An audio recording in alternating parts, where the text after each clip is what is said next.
Good day, Lords and Ladies. Welcome back to Mothman 1966.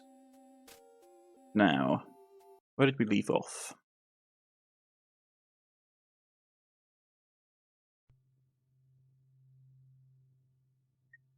They called him the Javaro of the Hills.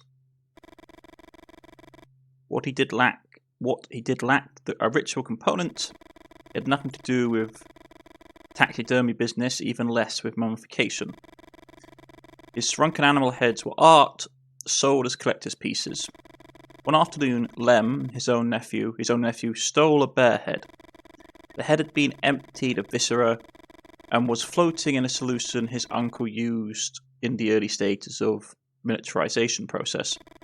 Lem lifted the head out of the bucket, wiped it dry, and put it on like a helmet. He stripped naked, left the house, and ran into the village. Lem entered the church in the middle of the mass, screaming at the top of his lungs, waving his arms up and down as if they were claws. One of the congregation members pulled out a gun and shot him. You remember the sheer terror you felt when you saw the bear man running towards the altar. This is worse. Louis? Worse? Worse than what? Tell them about Lem. Or Liam. Tell them about Liam. You tell them the story of Liam and his uncle, the Javaro of the Hills. Somehow you feel safe telling them stories from the past. As for what's on the other side of the window, this fear can't be any more present. Got some clippings from the case, says Louis. Liam's story was an unfortunate event. It explains what happened to him, but it also provided an all-too-easy explanation for the other sightings in the area.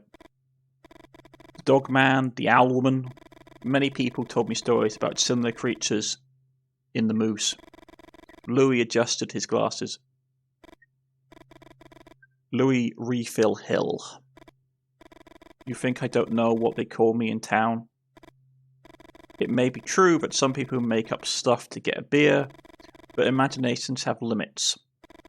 And in the long run, we tend to rely on real experiences when telling a story. Mothman, they're somehow related to the Leonids and the gathering of all these creatures. Maybe he's right, and all the creatures outside started to appear after the aerial dance of those Mothmen. Ask why Mothmen, check on your grandma. Let's go with ask why Mothmen. Mothmen? Why the name? Moths are attracted to light. You look at the sky, illuminated by dozens and dozens of shooting stars, and you nod. You like the name. Not because of Louis' explanation, but because you know it's easy to squash a moth. This isn't the first time that Mothmen have appeared during the Leonids. Ask what he means. Among some other references, they're mentioned in oral histories of the Ojibwe, collected in the diary of a Jesuit missionary in 1683, who even dares to draw them. Many believe that the creatures described in this diary are thunderbirds, but the Jesuit's drawings look much more like Mothmen. And the most interesting part is that he draws lines around them.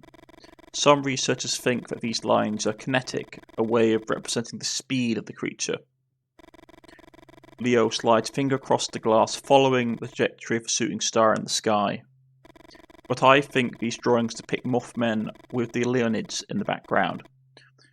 We're talking 1633, 1666, maybe. Check on your grandma. Grandma, you say? Better? Elsie looks up. What are those shrieks, love? It's painful for you to see how confused she is. 1 second. You turn on the radio. Static. Move the dial to the right.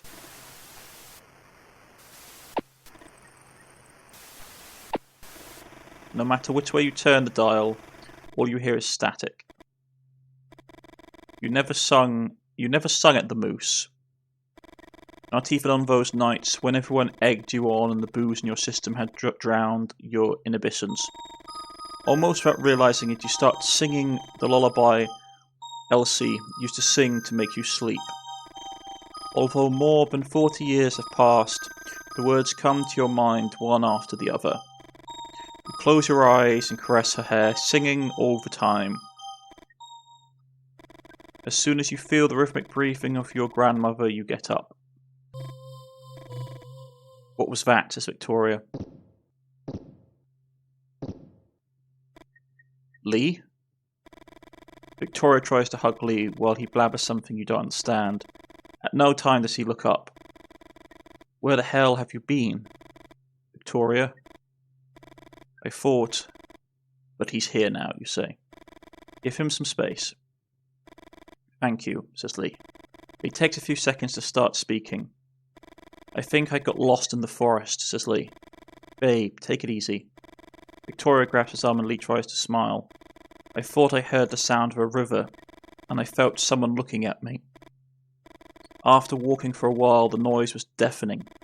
But there was no river. Lee starts to cry. Victoria tries to calm him down. As soon as he regains his composure, Lee keeps talking. And then came the white. I don't know how to explain it. It was as if I could see everything and nothing at the same time. And a goat looked up at the sky to watch the shooting stars. It stood up on two legs like this, you know. Just like us. You look out the window. What the hell is going on? He whispers. I think the time has come, says Louis. Let me tell you a few things. Louis clears his throat and begins to speak. Although you can't stand his tics or his false dramatics, you want to know what's going on. The Leonids occur every 33 years. Some are intense, like those of 1833 or the ones in 1866. Others are weak, 1899 for example. And those are the ones we have records of. You've noticed that Victoria grabs Lee's hand. Louis walks over to the window and points to the sky. This year, they're intense again. 1866, 1966. Why a 100-year difference and not 99 years? That 1 year discrepancy bothers me too. And I think it has to do with the problems of our calendar and the periodic adjustments that we are forced to make. Tell me, have you ever seen a medieval manuscript? No one answers. Just as you're about to open your mouth, Louis continues. They are unusually adorned with warrior rabbits standing on two legs. Do you think those rabbits came from the imagination of medieval scribes alone? Those rabbits existed, and they were annihilated by man. Each meteorosaurus spawns new bipeds. And it was in one of those storms that marked mankind's arise. What makes us different from all of them is that we survived by destroying any other biped that came along, and by reducing them to the realm of gossip and fiction. Outside, the creatures begin to fight. Why? What motivates them? And what about Louis? Should you believe everything he says? After all, Louis is a writer. Your grandma's coughing sounds like the noise of a tractor engine refusing to start. Grandma, you say? You have to kill 'em all, she drones. The voice with which she speaks seems to come from much further back than her throat. We had a secret weapon, she intones, and we would use it to finish off the upright beasts, but they decided to test it in the war. Elsie? What are you talking about? I wanted to take the winds from the battlefield, and your grandma caresses her legs. I just wanted to finish the mission. Victoria and Lee look at each other. Louis walks up to you and tells you almost in a whisper, I bet the moles on your grandmother's legs correspond exactly to her grandpa's wounds, he whispers. Did you ever tell Louis about your grandma's legs? You're confused, and Louis seems to notice. It's not just free beers at the Moose, Holt, he says. People tell me things. Louis speaks softly, but his words resonate loudly in your head. The moles on your grandmother's legs, her grandfather's legs riddled by bullets in the Civil War. Could it be that Elsa's grandfather was talking to you through your grandmother's body? The Winans? The Winans, you realise. A project that had assessed you for a long time, and now you think you know why.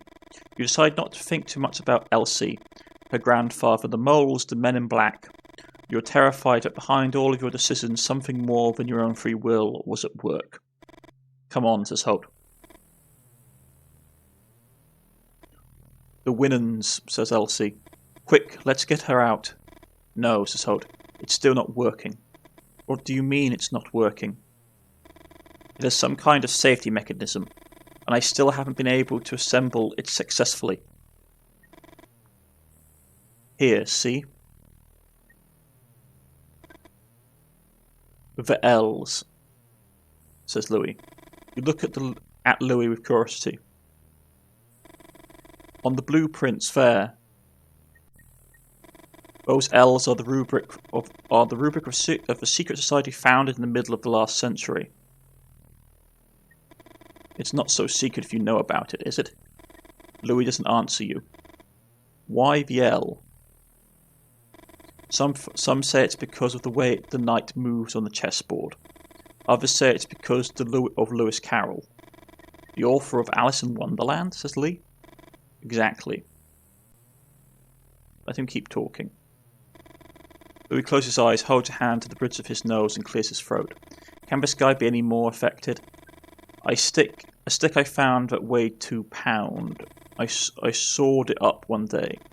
In pieces 8 of equal weight. How much does each piece weigh? Everybody says 1/4 pound, which is wrong. A riddle at this moment. Victoria strokes her chin and Lee nods his head slightly as if he's counting something. Do you think it's time for a riddle, Louis? Louis raises his hands and moves aside. You take a deep breath. It shouldn't be that hard to find the right configuration. Examine pieces. Rotate a piece from the first row. Rotate a piece from the second row. Rotate a piece from the third row. Okay.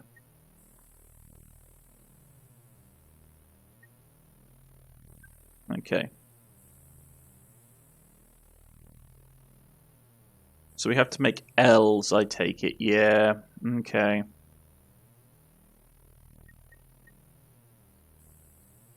This is going to be fun.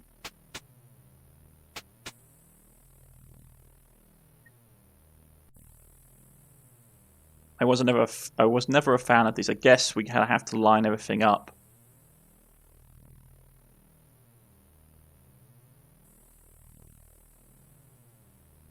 No.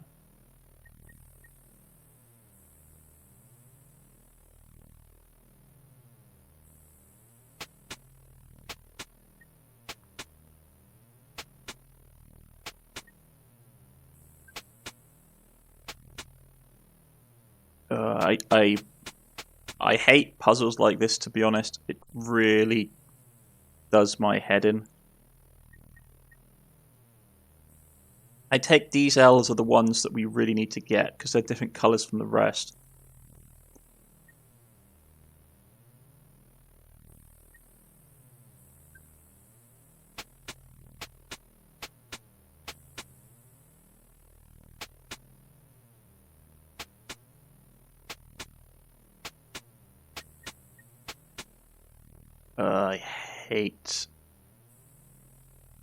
I hate puzzles.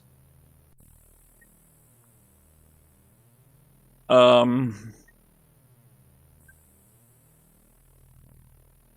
no central bit either.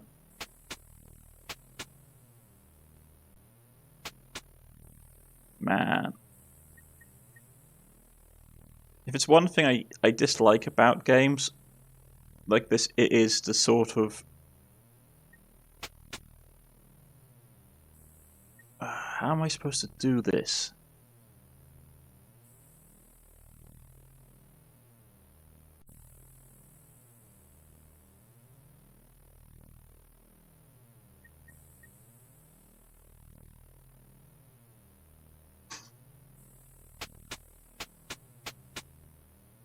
Like that, the L line's up there.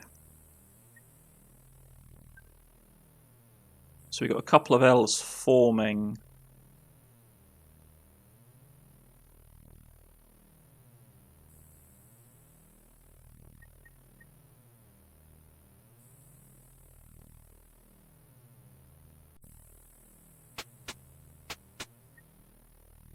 Okay, that lines up.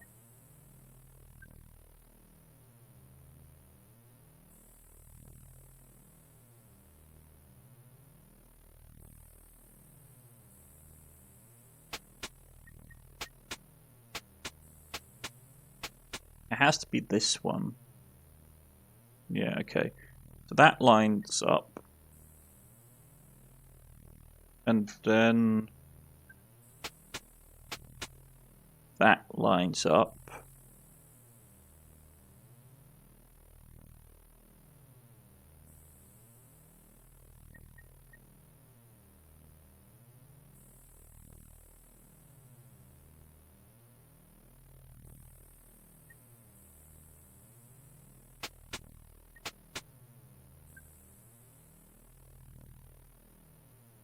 That can't be right, though. This has to be that, yeah. And then here, that should be it, by the looks of it, yeah.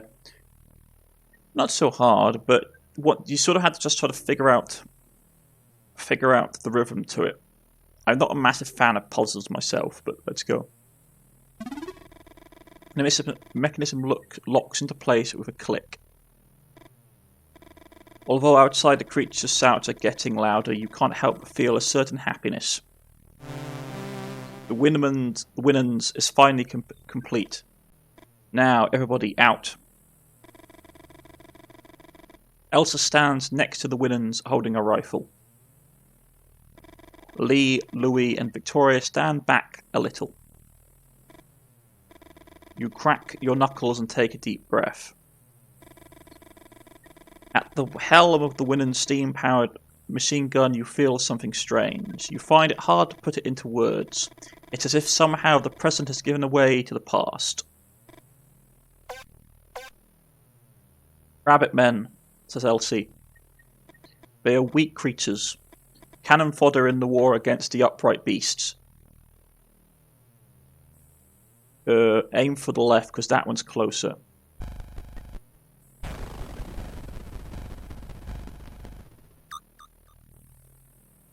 Aim at the center.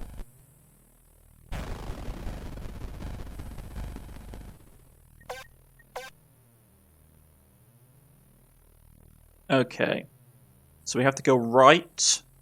That's going to get there. Then we shoot then. Okay, so it's...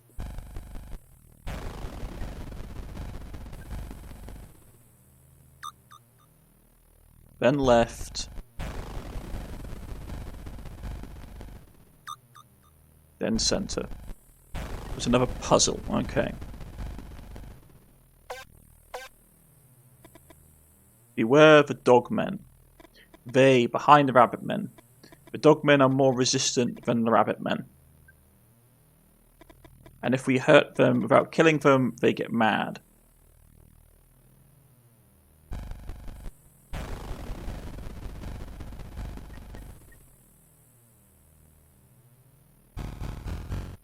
Okay, so they take 2 charges. Eat this bullet. I'm here to cover you, but don't get too confident. I can kill 1 upright beast, and then I need to reload.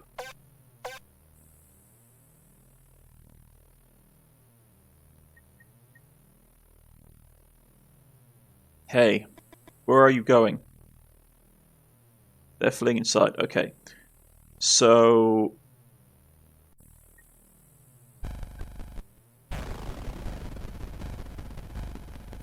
Center to get rid of those guys. Then left to deal with them.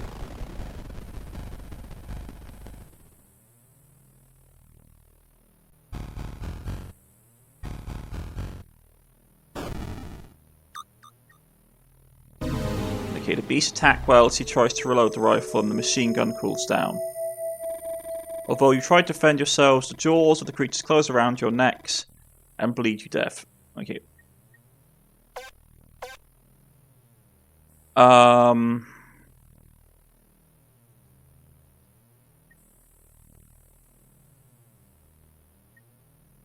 are you supposed to do this? Right?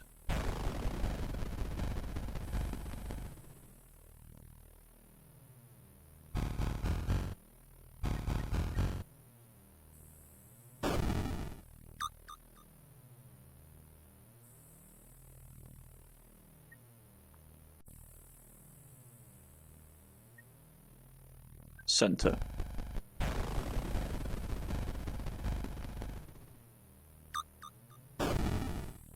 Yeah, okay. And then left. There we go.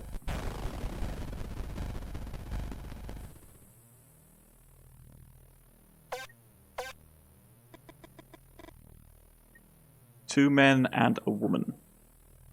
Gone. Deserters. Ooh.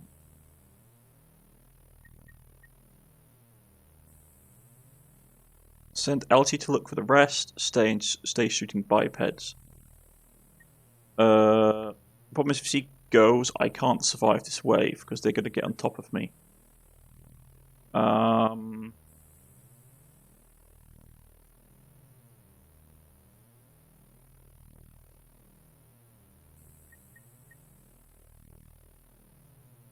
How am I going to do this?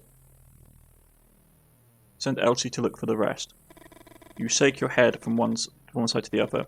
You know that Lewis was the first to leave, and that helplessness eats you up inside.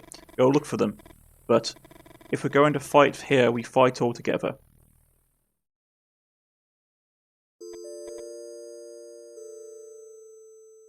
Lee. Press enter to continue. Episode 9. I don't want to keep running away, says Lee. I should be out there and win my Red Badge of Courage. The Red Badge of Courage is the title of that Civil War novel you've read and reread over and over again. It tells the story of a Union soldier who flees the battlefield. From that first act of cowardice, the only thing that the protagonist longs for is to receive a war wound. The definitive proof that he has become a man. Your Red Badge of Courage. You want a real Red Badge of Courage, Lee, says Victoria. I'm pregnant, she says. Your head spins. You find it difficult to organise your thoughts. You are going to be a father? You think of your own father, all of your suffering. I don't know if... I'm a coward, Vic, says Lee. Lee, says Louis. Did you know that Stephen Crane wrote Red Badge of Courage without ever having set foot on a real battlefield? The first time you saw Louis, you wanted to twist his arm and break him and bring him to his knees. Now you're smiling and put an arm on his shoulder. Thanks, Louis. Come out and fight, says Elsie. None of you move. Out, I said. My Red Badge of Courage, says Lee. Lee, don't. Pull or push? Push. You push. Elsie rotates her shoulder and the rifle points at your chest. Okay. You hit a shot and you fall backwards. You die on the spot. Not great. Let's pull. You pull. Elsie rotates her shoulders and stumbles. The rifle points up at the ceiling. Now push. You push. Elsie loses her balance. The rifle points at her body. Then pull. You pull. Elsie loosens her grip and you stumble. The rifle points at the ceiling. Elsie lunges at you with unbelievable force and makes the rifle point at you. Okay. So it's... push... Okay, no. Man. Okay, retry. It's pull. Yeah, there you go. Then push. Then push again. It wasn't Holt's grandmother, Lee. Your hands are shaking. You didn't fire the rifle. However, somehow you have been able to feel different endings. You knew that in one of them Elsie would be shot, and yet you didn't stop. Ugh, says Elsie. She's alive. They shot me, says Elsie. The resilience of the possessors, Louis. You don't know why you're surprised after all of Holt's grandmother is possessed by her own grandfather. A soldier who fought in the Civil War and was mowed down by a machine gun. The machine gun whose burst you hear outside the gas station. Tearing apart creatures not mentioned in any biological textbook. Eat bullets, you sons of bitches, screams Holt.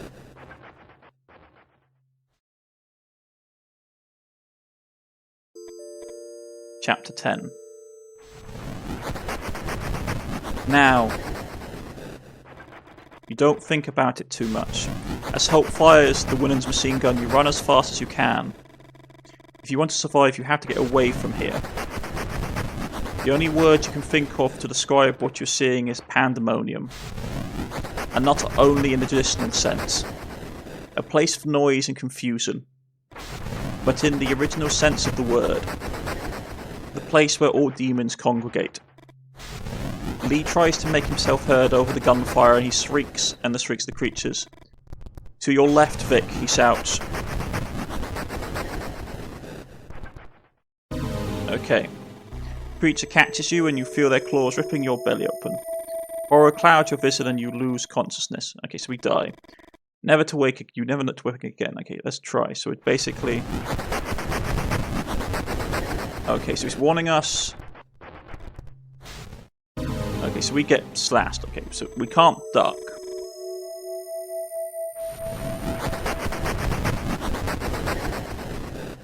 To the right. Okay, so it's not right, it's not down, so it has to be left.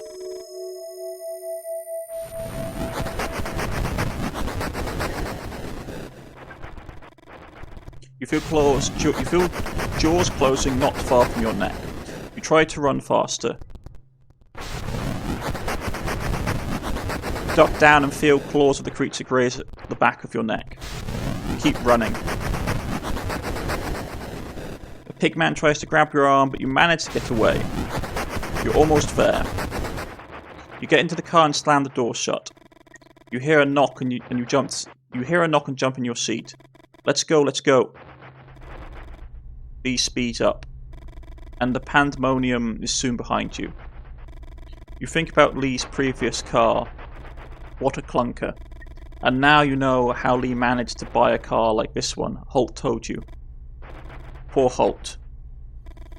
The Leonids, upright beasts,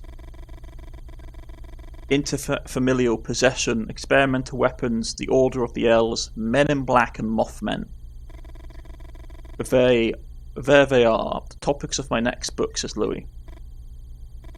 You touch your belly. With all that you suffered tonight, Louis' comments seem a bit inappropriate. You travel in silence for a few minutes. Oh, you're right, Lee. You look a little pale. Lee takes a few seconds to answer. I don't know, he says. Lee scratches his head. I can see things before they happen, Vic. Louis leans forward. It's not that I see the future. I don't know how to explain it. It's like I can see several presents just before they happen. Come on, babe, says Victoria. Victoria, says Louis. What were you saying, Lee? Have you felt it since the episode you told us with the white light? Lee's hands are tightly clasped on the steering wheel. It's not like I can control it. The first time I felt it was with the struggle with Ellis, and the second when we were running to the car. Lee looks you in the eyes and suddenly you can feel all of his pain. In some of the presence, the creatures, Vic, Lee's voice breaks. The creatures, and he begins to cry. They hand a soda. You feel him gradually calming down with the contact. He rests his head on your hand and you stroke his cheek. After a few minutes, you remove your hand and settle back into your seat. You look for Louis in the rearview mirror and see him jotting something in his notebook. Louis seems to always be writing in one way or another. You envy his tenacity, and you wonder if maybe that's what it takes to be a writer.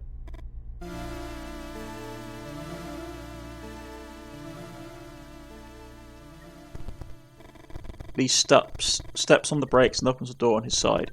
Wait here, says Lee. What happened? Can you see anything from there? You shake your head. Here he comes. A goat baby, says Victoria. It hurt, Vic. It's hurt, Vic, says Lee.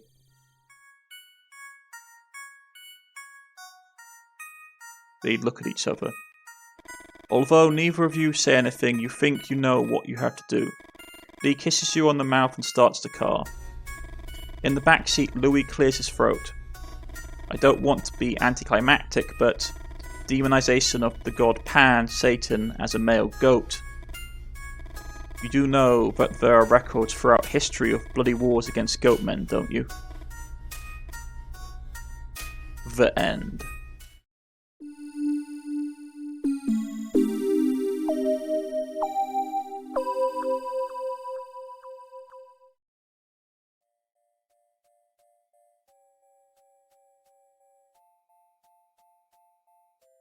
And that's been Mothman 1966, folks. An interesting game. I would have liked it maybe to have been a little bit longer. I know there's supposed to be other... I know there's supposed to be,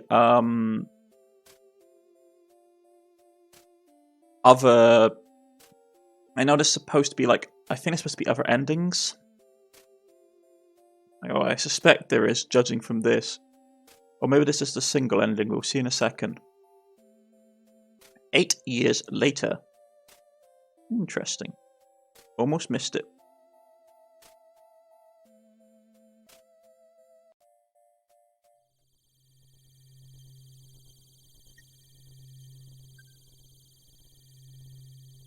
Men in black appear.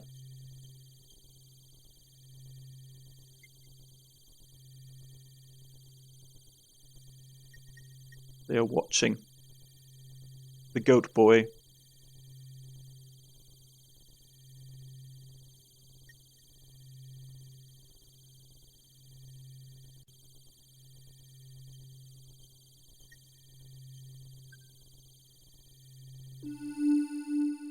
Interesting.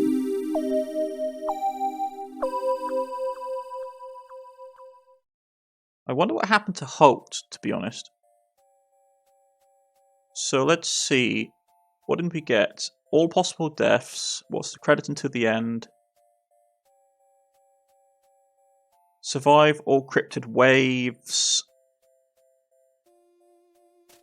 Listen about the L's.